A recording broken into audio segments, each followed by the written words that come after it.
I still remember the sound of the rain that night more clearly than the sound of her voice. It was a Thursday, one of those gray city evenings where the sky hangs low and heavy and the streetlights come on too early.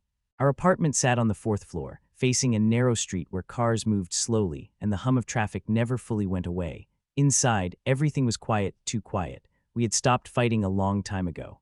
Looking back, that was the first sign something was broken. No raised voices, no slammed doors, just distance. Like someone had turned the volume down on our marriage. Dinner had become a ritual of silence, 2 plates. 2 sets of cutlery, the clink of fork against ceramic, the faint whistle of the kettle, the muted glow of the TV playing some show neither of us really watched. She sat across from me, shoulders slightly angled away, eyes drifting to her phone more than to my face. "Long day?" I asked, because that is what husbands ask. She gave a small smile that didn't reach her eyes. "Yeah, just tired." Tired, she was always tired lately. Tired after work, tired on weekends. Too tired for movie nights, for long walks, for anything that used to feel like us. She was a graphic designer at a firm downtown. Deadlines, clients, revisions. She had always been busy, always under pressure, but once upon a time, she brought that world home like something she wanted me to touch. She used to show me drafts, ask what I thought, laugh when I gave an opinion that made no sense. Lately, her work had become a closed door. "Just office stuff," she'd say, "nothing interesting." That night, as the rain tapped against the windows and the city blurred into streaks of light outside, she sat there scrolling through her phone, her thumb moving in small, quick motions. Her face was lit by the screen, blue and pale in the dim room. "Do you want more?" I asked, nodding to her nearly untouched plate. She shook her head. "No, I'm not really hungry." Her fork scraped once more against the plate, then she set it down and stood up. The chair made a soft sound against the floor. "I'm going to take a shower," she murmured. I watched her walk down the short hallway, her steps soft against the wooden floor. She closed the bathroom door behind her, and a moment later, the rhythmic hiss of water filled the apartment. I sat there alone at the table, staring at the imprint her body had left on the cushion. Her phone lay face down beside her plate. There had been little things, a new perfume she wore but never mentioned, late nights at work that didn't fit the usual patterns, the way she'd angle her screen away when a notification came in. A laugh I heard once from the living room, light, nervous, unfamiliar, followed by a quick, "It's just a meme."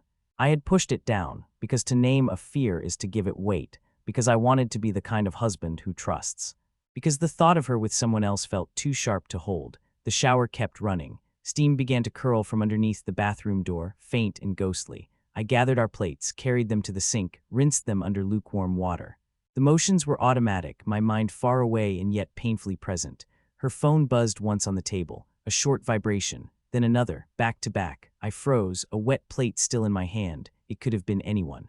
It could have been work, her sister, a group chat, but the sound of that double buzz, it felt intimate somehow, like a whisper in a quiet room. I put the plate down slowly, wiped my hands on the dish towel and walked back to the table. The phone buzzed again. My heart started to pound, loud enough that it blurred with the sound of the shower. For a moment, I just stood there, looking at this small, black rectangle lying there like a secret. There's an argument for trust. There's an argument for privacy. And then there's the moment where your gut, the part of you that has been quietly collecting data for months, finally stands up and says, "Look, I picked up the phone." The screen lit up with her lock screen photo, us from 3 years ago at the coast. Her hair tangled by the sea breeze, my arm around her waist, her smile big and carefree. We looked younger, or maybe just less tired. 3 new messages, same name, a name I didn't recognize, Elias. No last name, just that. The preview of the most recent message hovered on the lock screen for a second before it faded. "Wish you were here instead of him." My breath caught. I didn't unlock it right away. I just stood there, thumbnail pressing into the side of the phone, heart hammering. The shower hissed on in the background like white noise. Maybe it was a joke. A cousin, a friend with a stupid sense of humor. But I knew it wasn't. I knew because of the way my hands started to shake, because of the hollow feeling that yawning open in my chest. Because I could suddenly see, with painful clarity, every moment of distance over the past months lining up like clues in a case I hadn't wanted to solve. I typed her passcode almost without thinking. Birthdays, anniversaries. Old habits, the phone unlocked. The messages opened to a thread that had been going on for months. Not just words, but photos, shared locations, late-night timestamps, little hearts, inside jokes I didn't understand. "Are you still with him? I'll leave soon, I promise. I can't sleep when I think about last night. Don't send that here. God, I miss you. Next week, hotel or your place. My eyes moved too fast, trying to take in everything at once and failing. My chest felt tight, like the air itself had become heavier. She had a whole other life, in my living room, on my Wi-Fi, on the same couch where we used to fall asleep watching movies. I scrolled up and saw a photo of her I had never seen before. Black dress, soft makeup, the reflection of a hotel mirror behind her. She was smiling in a way I hadn't seen in a long time. "For you," she had written, a month ago. "Stunning," he'd replied. "I can't believe he gets to come home to you and doesn't even see you." The words blurred, my throat burned. I swallowed, but it didn't help. The shower turned off. The sudden silence made the room feel even smaller. I locked the phone and placed it back exactly where it had been, face down beside her empty plate. My mind raced. Confront her now. Wait, pack a bag, call someone, cry, shout. Instead, I walked to the window. Outside, the rain had strengthened, streaking the glass, turning the streetlights into smudges of gold and white. A man in a dark coat hurried past, head bent under an umbrella. Somewhere far off, a siren wailed and faded. I watched my own reflection in the glass. 33, tired eyes, a faint shadow of stubble along my jaw. The kind of man who had believed, with quiet confidence, that he would grow old with the woman singing off-key in the kitchen on Sunday mornings. Behind me, the bathroom door clicked open. "Hey," she called, her voice casual, oblivious. "Did you?" She stopped. I turned around slowly. Her hair was wrapped in a towel, damp strands clinging to her neck. She wore an oversized t-shirt and shorts, the same ones she always did after a shower. To anyone else, she would have looked exactly the same. To me, she looked like a stranger trying on my wife's skin. Her eyes flicked to the table, to the phone. Something in her face tightened for half a second, then smoothed over. "You okay?" she asked. My mouth felt dry. I opened it, closed it, opened it again. "Who is Elias?" I asked. The sound of his name in my voice made the air go still. Her fingers curled slightly at her sides. Her eyes went flat in a way I had never seen before. "What?" she said, but it wasn't confusion. It was stalling. I held her gaze. "I saw the messages." Silence. For a moment, all I could hear was the faint drip of water from the bathroom and the soft hum of the refrigerator. She didn't deny it. She didn't reach for some easy lie. She just stood there, breathing, shoulders rising and falling. "I can explain," she whispered finally. Something inside me cracked at those 3 words, not because I believed her, but because it confirmed everything. "Don't," I said quietly. "Not yet." I walked past her into the bedroom. The air in there felt colder, like the room itself had already known what I was about to do. I pulled out a suitcase from under the bed. Her footsteps followed me, hesitant, uneven. "Wait, what are you doing?" Her voice trembled. Clothes went in without much thought. Jeans, shirts, that old navy hoodie she always joked made me look like a college kid, toiletries from the bathroom, laptop from the desk. "Please," she said, closer now. Can you just talk to me for a second?" Her hand reached out to touch my arm, and for the first time in years, I stepped away from her. "I can't do this right now," I said, my voice low, almost calm. "If I stay, I'm going to say something I can't take back." Tears filled her eyes quickly, too quickly, like they had been waiting. "It didn't mean," she started. "Don't." One word sharp enough to stop her. I zipped the suitcase. The sound felt final. In the doorway she looked small, bare feet on the wooden floor, towel slipping slightly from her hair, mascara smudged at the corner of one eye. "Where are you going?" she asked, like if she knew the address she could fix this. "Away," I said. "I don't know where yet, just away from here." Her lips trembled. "You're just going to walk out, after everything. After all these years." I paused at that. Those words, "after everything," landed somewhere deep. "Yes," I said, more to myself than to her, "because of everything." I walked to the front door with the suitcase rolling behind me, the wheels making a dull, uneven sound across the floor.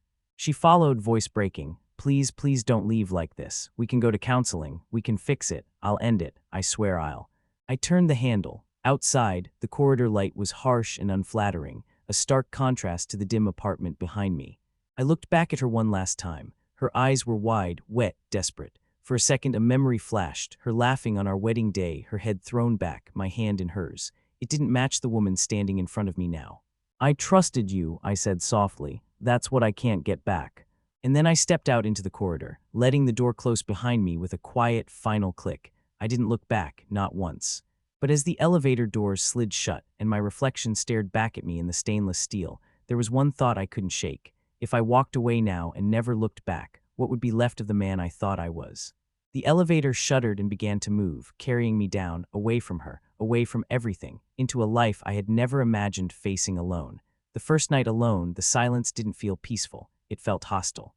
I ended up in a small, short-term rental on the other side of the city, one of those furnished places meant for business travelers, sterile, functional, impersonally neat, white walls, beige sofa. A glass coffee table with no scratches, no history, the kind of place where nothing had ever really happened. Rain tapped against the single bedroom window, softer than at the apartment, but still there.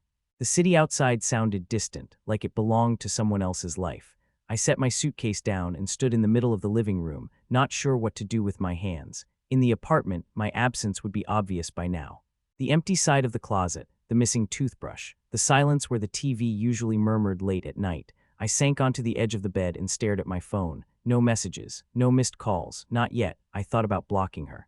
About sending one long text with everything I wanted to say, every hurt, every memory, every question, and then disappearing. Instead, I put the phone face down on the nightstand and lay back. The ceiling light was too bright. I turned it off. The room fell into darkness, broken only by the thin line of city glow seeping through the curtains. Sleep didn't come. Thoughts did. How long? When did it start? What was the first lie?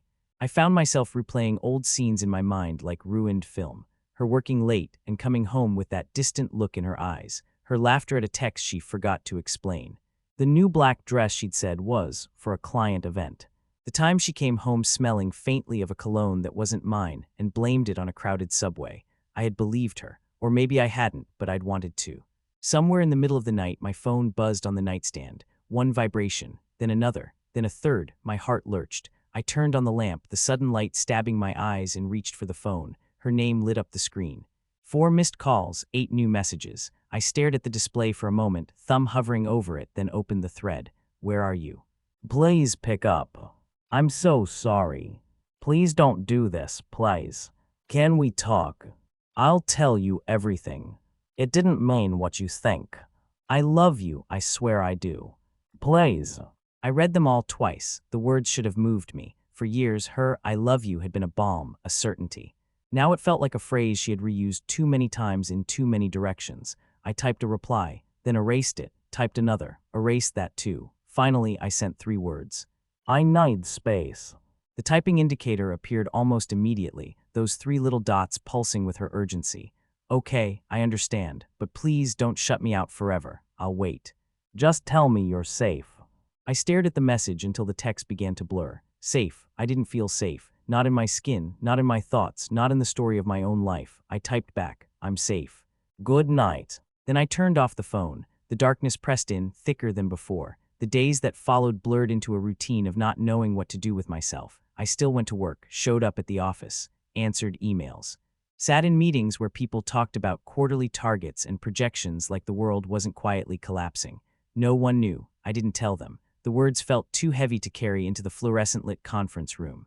When colleagues asked how I was, I answered with the familiar, automatic, "Good, thanks, you." At lunch, I would sit by the window in the break room, staring out at the parking lot and the gray sky beyond it, my untouched sandwich going stale in my hands. The nights were worse. Every room in the rental felt like an echo chamber. The couch remembered no arguments, no laughter, no movie marathons where we fought over what to watch. The kitchen had never been filled with the smell of her favorite pasta or her experimental baking disasters that we ate anyway, laughing over half-burnt cookies. Everything in that place was neutral. And in that neutrality, my grief felt too loud. I started walking at night. Long, aimless walks through the city blocks, hands buried in my pockets, headphones in but no music playing. The gray light of the street lamps cast everything in a washed-out glow. Couples passed by me, umbrellas touching as they leaned toward each other. Once, I saw a woman with the same hairstyle as my wife and felt a jolt of recognition so sharp it made me stop in my tracks, only to realize it was a stranger.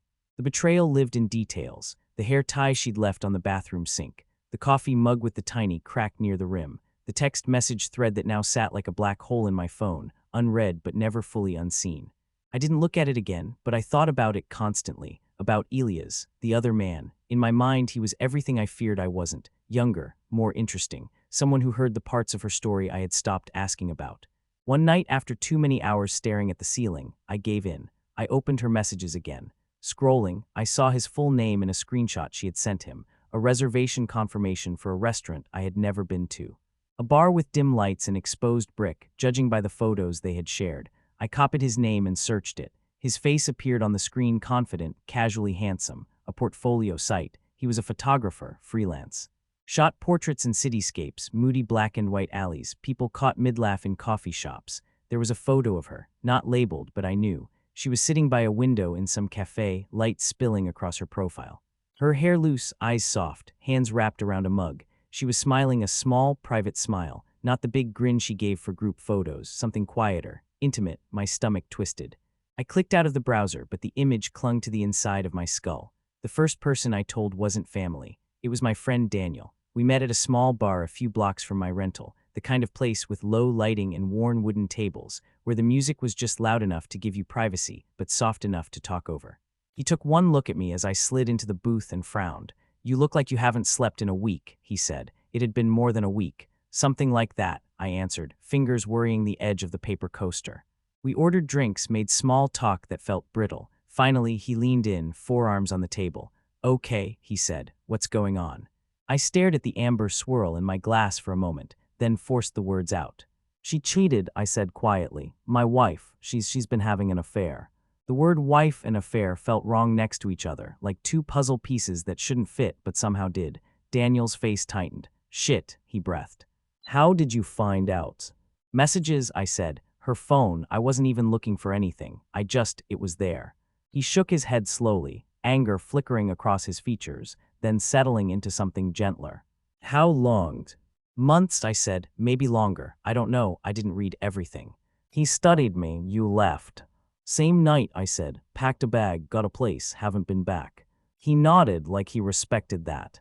Like he would have done the same. "Is she trying to fix it?" he asked. "She's been texting, calling, saying she's sorry, saying she loves me, saying she'll end it." I let out a bitter laugh. I don't even know what "end it" means at this point. "It's already happened." There was a pause. "What do you want?" he asked quietly. The question hung there between us. What did I want? I thought of the apartment, the life we had built, the inside jokes. The nights we fell asleep back to back but still touching. The vacations we took on shoestring budgets, laughing at how bad our hotel choices were. I thought of that photo in the cafe window. "I don't know," I said honestly. I thought I wanted to fight for us, or at least I thought I would. But when I saw those messages, when I saw how easily she lied to me, something just broke. I don't know if that part comes back. He nodded slowly. "You don't have to decide today," he said, "or tomorrow, or this month. You're allowed to just not know." I swallowed hard. The words loosened something in my chest. The rain had started again outside, streaking the bar's front window, the streetlights turning the drops into thin trails of gold. "How do you forgive someone for burning down the house while you were still inside it?" I asked, more to myself than to him. He didn't answer. Maybe there wasn't one. Back at the rental that night, the air felt heavier than usual. I made coffee even though it was late, just to have something warm to hold. Her messages had kept coming, but less frequently now, like she was trying not to push too hard. Sometimes they were long, spilling apologies and explanations I didn't read all the way through. Sometimes they were short. "I saw your mug in the cabinet today and lost it. I miss hearing you laugh at stupid things. There's so much I need to tell you, but I don't want to make this worse." One message, though, stopped me. "His name is Elias, you have a right to know. We met at a client shoot. It started as work. It didn't stay that way. I'm ending it. I already told him. I just want you to know that you matter more than he ever did." I stared at it for a long time.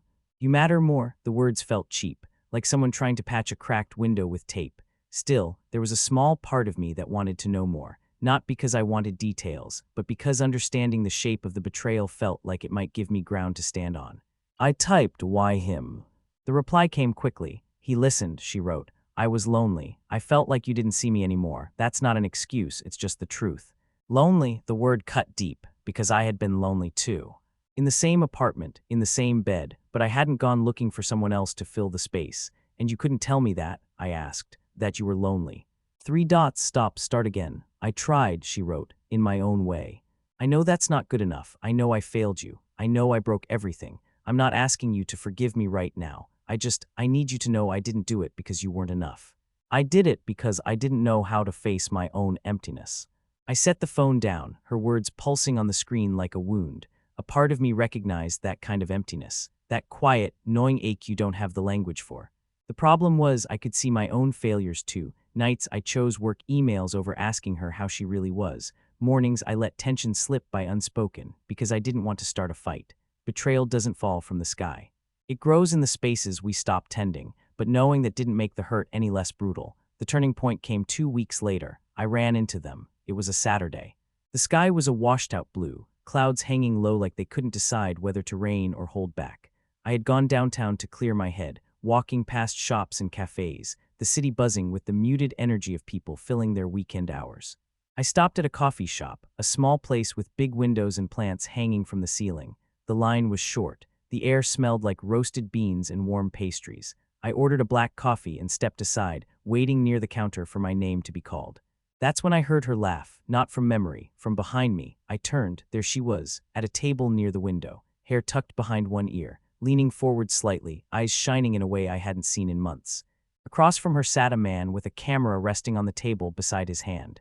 Elias. I knew it immediately, from the photos, from the smug way he had written, "I can't believe he doesn't see you."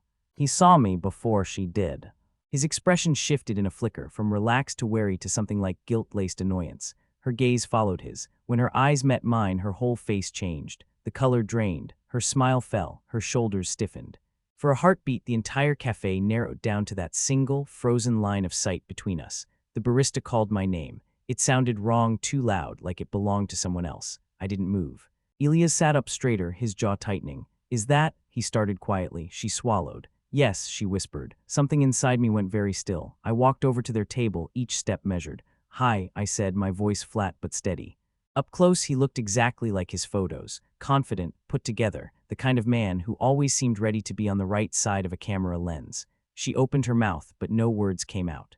"Didn't realize ending it meant coffee by the window," I said quietly, my eyes shifting from her to him. Guilt flickered across her face. "This isn't," she started. He cut in. "Look, man," he said, lifting his hands slightly. "This is between you and her." The audacity of it stunned me for a moment. He said it like I was crashing a meeting I hadn't been invited to, like I was the intruder. I held his gaze. "You're right," I said. "This is between me and my wife." The word landed between us like broken glass. She flinched. "We were just talking," she said weakly. "I asked him to meet. I wanted to make things clear. I told you I was ending it." I looked at her. "All the places in this city," I said quietly, "and you picked the one near my office." Her eyes widened with realization. She hadn't thought of that. Or maybe she had, and this was another lie unraveling. Elias shifted in his seat, uncomfortable. "Maybe you should go," he muttered to her. He didn't look at me when he said it. Some part of me, detached and observing from a distance, recognized his type. The man who liked the secret thrill of being the other, until it came with consequences, until it stood across the table from him in flesh and blood. I turned to her. "You wanted to talk," I said softly. "Not here." Her eyes searched mine, as if looking for a version of me she still recognized. "Okay," she whispered. "Okay, where?" I stepped back. "Not today," I said. "When I'm ready." "If I'm ready." She reached out like she might touch my arm, then stopped herself. "Please just believe me," she said, voice cracking. I told him it was over. I thought I owed him a conversation too. I let out a breath that felt too big for my lungs. "You owed me the truth," I said. "That's the only conversation that mattered." I picked up my coffee from the counter without looking back. Outside, the city felt sharper, every sound a little too bright. As I walked away, though, one thing settled quietly inside me, heavier than anger and more precise than hurt. This wasn't just about what she had done. It was about who I was going to be now that I knew. And for the first time since I walked out, I realized the next move wasn't hers to make. It was mine, her return. It was the morning light that made the apartment look different.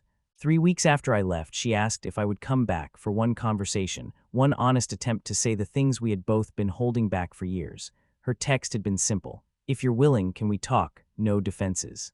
No excuses, just truth, at home." Home, the word sat heavily on the screen, loaded and fragile. I thought about saying no, about insisting we meet in a neutral place, somewhere that didn't remember our laughter or our arguments, or the way her head fit on my shoulder when she fell asleep on the couch. But part of me knew that if I was going to face this fully, I had to face it where it all happened. So on a Sunday morning, under a pale sky that looked undecided between rain and sunlight, I went back. The building was the same, of course. Same chipped paint on the stair rail, same faint smell of someone's cooking in the hallway, same elevator that hummed a little too loud. But when I stood outside the apartment door, key in hand, my chest tightened. The last time I had stood here, I had walked out without looking back. Now I was here to look, really look, at what was left. I turned the key. The door opened with the familiar click. The first thing that hit me was the smell, coffee. And something faintly floral, her laundry detergent. The second thing was the light. Morning light poured in from the balcony window, softer than the artificial lamps we usually used at night. It washed over the furniture, the walls, the framed photos on the shelf, making everything look a little more vulnerable, a little more honest. She was standing by the kitchen counter, both hands wrapped around a mug. When she saw me, she straightened. "Hey," she said softly. Her hair was pulled back in a loose ponytail, a few strands falling around her face. She wore a simple sweater and jeans. No makeup or almost none. She looked tired, older. More real than the smiling photos on Elias' website. "Hi," I answered. For a moment, neither of us moved. Then she gestured to the table. "I made coffee," she said. There's tea too if you want." "Coffee's fine," I said. I stepped inside and closed the door behind me. The sound echoed more than it used to. On the table there were 2 cups, 2 coasters. The chair I had sat in every night for years waited for me, slightly angled, like I had just stepped away for a moment instead of weeks. I sat down. She sat across from me, but not directly opposite, slightly to the side, as if she were giving me space even at the table. The quiet stretched, the hum of the refrigerator, the faint sound of a car passing outside. Someone walking in the hallway upstairs. "I don't really know how to start," she said finally, fingers tightening around her mug. "Try with the truth," I said gently. "No editing, no trying to make it easier to hear." She nodded. A tear gathered in the corner of her eye but didn't fall yet. "Okay," she said. "You're right, you deserve that." She took a shaky breath. "I cheated," she said. "Not just once, not just a mistake. It was an affair, emotional first. Then physical. I lied to you. I lied a lot. I broke the vows we made. And I'm so sorry." The words hung there, raw and heavy, no excuses attached. "I'm not going to tell you I didn't mean to hurt you," she continued. "I knew deep down that if you ever found out it would break you. I did it anyway. That's on me, not you, not the marriage, me." The tear finally slid down her cheek. I watched it, my chest tight. "Why him?" I asked, the same question I had typed weeks ago, but now it felt heavier spoken aloud. She swallowed. "He saw me," she said. "Not just the version of me that cooks dinner and folds laundry and asks about your day. The version of me that was stuck, unhappy, confused." He asked questions. He noticed when I changed my hair, when I looked tired, when I talked about feeling like I'd lost pieces of myself along the way. Her voice shook. "I tried to talk to you," she added quickly. "I hinted. I said I felt tired, distant. I said I felt like we were roommates sometimes, but I never pushed because I was scared. Because every time we had a deep talk, it turned into a fight or we both got defensive, and I didn't know how to stay in that discomfort." I let her words settle. "I won't pretend I didn't fail you too," I said quietly. "I know I pulled back. I know I buried myself in work. I know I stopped asking certain questions because I was afraid of the answers." Her eyes met mine, surprised. "This isn't me taking the blame," I added. "What you did, that choice, that's yours. That's on you. But I can see now how the cracks got there. I wish you had asked me to stand in them with you instead of inviting someone else in." She covered her mouth with her hand, shoulders trembling. "I wish that too," she whispered, voice breaking. "God, I wish that more than anything." Outside, a car door slammed. Somewhere, a dog barked. Life carried on, indifferent. "I ended it," she said after a moment, wiping her cheeks. "With him. For real this time, no coffee, no closure. I blocked his number. I told him not to contact me. I know that doesn't undo anything, but I needed you to know." "Why?" I asked. She frowned slightly. "What do you mean?" "Why end it?" I said. "You had someone who saw you, someone who listened, someone you risked our marriage for. Why walk away from that now?" She stared at the table for a long moment, then looked up, eyes red. "Because it was never real in the way this is," she said. "With him, I could be whoever I wanted in that moment. I could be the misunderstood wife, the woman trapped in a story that wasn't hers. He only saw the parts of me I curated. The lonely, beautiful pieces, not the messy ones, not the ones that forget to do the dishes or say the wrong thing or shut down." She swallowed. "With you," she continued, voice soft, "I'm fully myself. Flaws, pettiness, Sunday morning breath and all. You've seen me sick, angry, silent. You've seen all the versions and stayed, and I betrayed that. I traded something real and hard and imperfect for something flattering and easy and dishonest. When you left, it was like someone ripped the mask off and I had to face what I'd done, who I'd become." Her hands shook around the mug. "I ended it," she said again, more firmly, "because even if you never take me back, even if we never share a bed again, I don't want to be that person anymore. The one who needs someone else's admiration to feel alive. I want to be someone who can sit with her own emptiness and not try to fill it with lies." The words hit me somewhere deeper than anger. This conversation wasn't going to fix us, but it was stripping away the layers of performance we had both been hiding behind. What do you want from me? I asked quietly. She exhaled slowly. Honestly, she said, I want another chance. I want to earn back your trust, however long that takes. I want us to go to therapy, to sit in the hard stuff, to learn how to talk without running away. I want to rebuild something new, not just go back to what we were pretending was okay. She paused, then added, but I also know I don't get to ask for that. Not really. I broke the foundation. If all you can give me is a goodbye that doesn't involve screaming and broken plates, then I'll take that. I'll accept it. You don't owe me reconciliation. The honesty in that nearly undid me. I leaned back, letting my eyes wander around the room, tracing the objects that had once defined my daily life. The photo of us at the coast, the plant she loved but always forgot to water. The sweater I'd left on the back of the chair, still hanging there like it was waiting for me. In the gray morning light, everything seemed softer, less sharp, less accusatory. I've been angry, I said finally. So angry I didn't recognize myself. I've imagined confronting you, yelling, saying things designed to hurt you the way you hurt me, but sitting here now, I'm just tired. She nodded, tears slipping down again. I know, she whispered. I'm so sorry. I believe you're sorry, I said. I believe you regret it. I even believe you ended it with him. But forgiveness, I shook my head slightly. Forgiveness is something different. It's not a switch I can flip. It's a distance I'd have to walk, and I don't know yet if I can, or if I want to. Her face crumpled for a second before she steadied herself. I understand, she said. I won't pressure you. I won't bombard you with texts anymore. I needed you to see me, to hear it from me, not screenshots or assumptions. Whatever you decide after this, I'll live with it. We sat there a moment in a quiet that felt less empty and more suspended. Then she reached for something on the chair beside her. I've been going to therapy, she said, sliding a small notebook across the table. On my own, the last 2 weeks. The therapist told me to write things down, things I wish I'd told you before, things I'm sorry for, things I know I did wrong. This is yours. You don't have to read it, but if you ever want to know what was going on inside my head beyond the affair, it's there. The notebook was simple, black cover, no title. I looked at it, then at her. I don't know if I can read this, I said honestly. You don't have to, she replied quickly. It's not a condition, it's just an offering, I guess. We both gave a small, humorless laugh at that choice of word. Outside, a faint ray of sun managed to break through the clouds, sliding across the table, catching the rim of her mug. People talk about breakthroughs like explosions. This wasn't that. It was quieter, more like the slow melting of ice. I don't hate you, I said after a while, surprising myself. She looked up, eyes wide. I thought I did, I continued. Those first nights, I thought I would carry this hatred forever. But sitting here, listening to you, I don't. I'm hurt.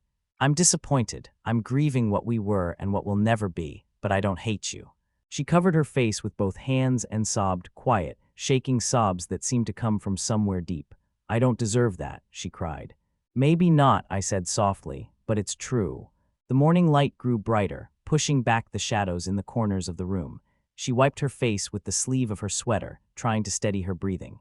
What happens now? She asked, voice small. I looked at the notebook, at the coffee, at the familiar walls. I don't know, I said. I'm not ready to move back in. I'm not ready to hold your hand and say we're okay. I need time, space. Maybe therapy, maybe distance. That's more than just a different address.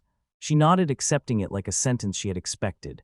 But, I added, surprising even myself, I am willing to keep talking, not every day.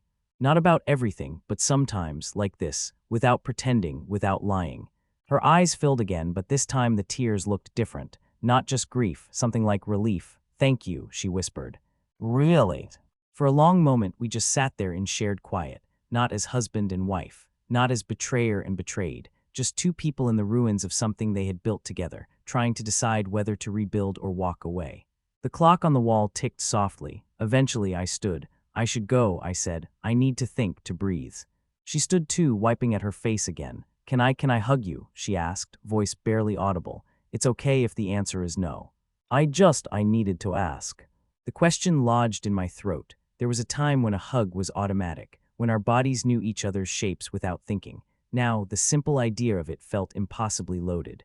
I'm not ready for that, I said quietly. Pain flashed across her face, but she nodded immediately. Okay, she said. I'm proud of you for saying what you need, even if it hurts. I picked up the notebook from the table and slipped it under my arm. At the door, I paused. She stood a few steps behind me, arms wrapped around herself, as if holding herself together. If we never find our way back to each other, I said softly, not turning around, I hope you still keep doing the work. Not for us, for you. There was a long, quiet inhale behind me. "I will," she said. "I promise." I opened the door. The hallway outside was filled with soft, natural light, brighter than when I'd arrived. The air felt different too, still heavy, but with a thread of something lighter woven through. I stepped out. As the door closed slowly between us, the last thing I saw was her standing there in the morning light, not reaching out, not begging, just standing. Letting me go, at least for now. And as I walked toward the elevator again, I knew that whatever choice I made next would define not just the rest of our story, but the rest of mine. The letting go. Letting go didn't happen in a single moment. There was no dramatic scene in the rain, no shouted goodbye on a street corner, no grand declaration of freedom. It happened slowly, in small, almost unnoticeable ways. In the way I stopped checking my phone every few minutes to see if she had texted. In the way her name, when it popped up on the screen, no longer sent a sharp jolt through my stomach, just a dull ache, like a familiar bruise. We did what we'd said we would do. We talked, sometimes at the apartment, sometimes over the phone, sometimes sitting on a bench in a quiet park, watching strangers walk their dogs while we tried to untangle a decade of shared history. We went to therapy, first separately, then once together. In those sessions, under the soft murmur of the therapist's voice and the steady tick of a discreet clock, we said things we should have said years ago. I admitted how often I had chosen the glow of my laptop over the glow of her attention, how I had buried my fears about money, about the future, about being enough, under layers of busyness and distraction. How I had begun to see conflict as something to be avoided at all costs, even if that cost was intimacy. She admitted how long she had felt unseen in our home, how being the responsible one had started to feel like a role instead of a partnership, how the attention from someone new had felt like oxygen in a room she hadn't realized was suffocating her. None of it excused what she had done. We both knew that, but it did something else. It humanized the wreckage. Months passed. The rentals started to feel less like a temporary shelter and more like a life. I bought a lamp I actually liked, a plant I fully expected to kill, but somehow didn't, mugs that didn't match any set we once owned together. Mornings took on a new shape. I'd wake to the faint light filtering through thin curtains, the city humming awake outside. The kettle's whistle became a small ritual. Coffee in silence, no phone, just the rhythm of my own breathing. There were lonely days, of course, nights when I lay on the too firm mattress and missed the familiarity of another body beside me, not hers specifically, just someone. Other nights I missed her laugh, her way of making fun of shows we both secretly enjoyed, the warmth of her feet seeking mine under the covers. But gradually, the missing became less about her and more about the version of myself I had been with her. The young man who truly believed love alone was enough to protect a marriage from erosion. One morning in early spring, the rain finally gave way to clear skies. Sunlight spilled across the small kitchen table, turning the dust motes in the air into floating specks of gold. Steam curled from my coffee mug in delicate tendrils. I sat there, notebook open in front of me, not the one she had given me, but a new one I'd started in therapy. The page was blank. My therapist had given me an exercise. Write a letter, she'd said, not to her. To the version of you who walked out that night. Tell him what he needs to know now. So I did. I wrote about the pain, about the choking disbelief of that first night, about the hollow feeling of waking up in a strange bed alone. I wrote about the anger that had made my hands shake, about the way I had imagined confrontation again and again, always with sharper words, more brutal comebacks. And then I wrote about the quiet, about the long walks, the solo meals. The Sunday mornings sitting in the kind of stillness I had once found unbearable and now found clarifying. By the time I finished, the coffee had gone cold. I closed the notebook. The choice I had been circling around for months no longer felt like a cliff edge. It felt like a path that had slowly, inevitably forked. That afternoon, I called her. She picked up on the second ring. "Hey," she said, voice careful. Not hopeful, not resigned, just present. "Hey," I replied, "are you home?" "Yes," she said softly. "Do you want to come over?" "Yeah," I said, "I think it's time." The apartment looked different that day. Some of my things were gone permanently now. Photos had been rearranged. The place felt less like ours and more like hers with traces of me. We sat at the same table, in the same positions as that first morning conversation, but the air between us felt calmer. No frantic apologies, no urgent pleas, just two people who had grown older in the space of a year. "I've been waiting for this call," she said quietly. "Whatever you're about to say, I'm ready to hear it." I nodded, fingers tracing the edge of the coaster absently. "I've been thinking a lot about who I am with you," I began, "and who I've had to become without you." She watched me closely, eyes open, unguarded. "When I left," I continued, "I thought the only two options were forgive you completely and go back, or cut you off forever and never look back. black or white, punishment or reconciliation. A faint, sad smile crossed her lips. Life's messier than that, she said softly. Yeah, I agreed. It is. I took a breath. We've done the work, I said. We've talked, we've owned our parts. You've shown me your remorse is real. I believe you. I believe you're not the same woman who hid messages under our roof. And I'm not the same man who ignored the distance until it swallowed us whole. Her eyes filled, but she didn't look away. But, I added gently, I also realized something else. Every time I imagine coming back, moving back in, sharing a bed again, there's a wall inside me I can't get past. It's not anger anymore. It's finality, like a door that closes without slamming. I saw her shoulders rise and fall with a steadying breath. So I said, voice soft but steady, I think the kindest thing we can do for both of us is let go. Not like the night I walked out, with panic and pain and half-finished sentences, but like this, deliberately. With eyes open. Silence settled between us, thick but not suffocating. You're asking for a divorce, she said quietly. It wasn't a question. Yeah, I replied, I am. Her gaze dropped to the table. Tears slipped down one by one, leaving small dark spots on the wood. I knew, she whispered. Part of me knew this was where we'd end up. I was just hoping I was wrong. I know, I said. She wiped her cheeks with the back of her hand, then looked up again. I'm not going to fight you on it, she said. You've given me more grace than I had any right to expect. If this is what you need to heal, I'll sign whatever you bring. I don't want to trap you in a story you can't live in anymore. Her words were simple. They held no manipulation, no bargaining, just acceptance. We can do it quietly, I said. No drama, no blaming games. We tell people what we choose to tell them. We keep the good memories. We don't weaponize them. A small, sad smile tugged at the corner of her mouth. Leave it to us to try to have the most civil divorce on record, she said. I huffed a soft laugh. Guess we're still us in some ways. We sat there for a long moment, the reality of it settling in. The end of a marriage isn't just paperwork. It's the quiet dismantling of shared routines, of names on leases, of inside jokes that no longer have a home. It's letting go of the version of the future you once recited to each other in the dark. Do you regret marrying me? She asked suddenly. The question startled me. No, I said immediately. Not for a second. She blinked, surprised. I regret what we became, I added. I regret the lies, the distance, the hurt. But us, those early years, the nights we stayed up too late talking about nothing, the long drives with broken air conditioning and terrible playlists, I wouldn't trade those. You were my home for a long time. That matters, even if this is where it ends. Her lips trembled. You were my home too, she whispered. And losing you, is the worst consequence I could have imagined. But I understand. I really do. We talked logistics then, accounts, the lease, the few shared debts we still had. The conversation was strangely gentle. We weren't adversaries. We were partners one last time in the act of ending our partnership. At one point the emotion swelled again, and she reached for a tissue. When you walked away that night, she said quietly, I thought that was the worst moment of my life. I watched the door close and told myself you'd come back angry, that we'd scream and cry and then somehow stitch it back together. But this quiet goodbye hurts more, because it's not reaction, it's choice. I knotted my own throat tight. Yeah, I said, it is. She studied me for a long moment. Do you think you'll ever love someone like that again? She asked. There was no envy in the question, just curiosity and a faint thread of hope for me, not for us. I don't know, I answered honestly, but I hope so, and I hope you do too, with more honesty. With more courage to speak before the cracks become canyons.